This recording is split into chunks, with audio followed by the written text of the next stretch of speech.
So I've read most recently The Republic by Plato, and in the book he's talking as Socrates. Of course, Socrates died.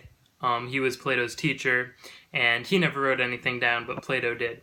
So the book was written around 400 BC, which is amazing to think about because the book talks so much about topics that are like just happening now, and there's so many predictions in the book that are like things you would think it was written like 50 years ago or something. It's just so modern, some of the ideas. So basically, the book starts out with them talking about justice and what is justice. And it's a very difficult thing to do. You can say, like, oh, that is an example of justice, but how do you really define justice? So basically, what they came up with was it's staying within your class, staying only doing the things that you should be doing. So, for example, if you're the government, you should not be opening businesses, running businesses. If you are a business owner, you should not be deciding who was killed. You can point the finger, say, someone did something bad as a citizen, but you can't be the one to do the killing because you're telling the government to do that, and the government should be the one that, decides who dies.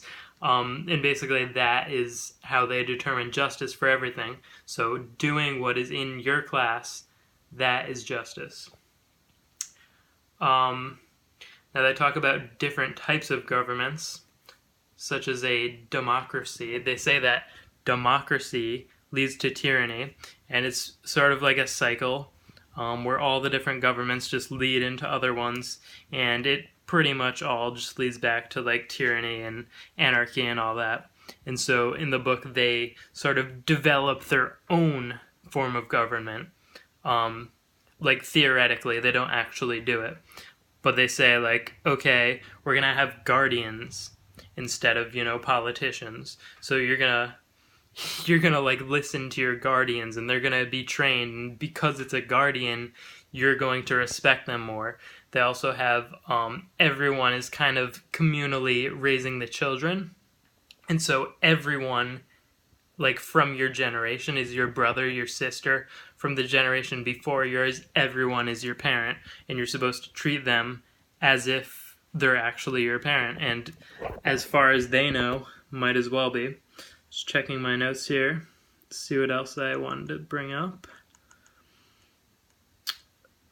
So basically, Plato said that a king is the best when he's also a philosopher. He basically says that the people who know what's best are not usually the people who are making the rules and making the laws and deciding what is actually done.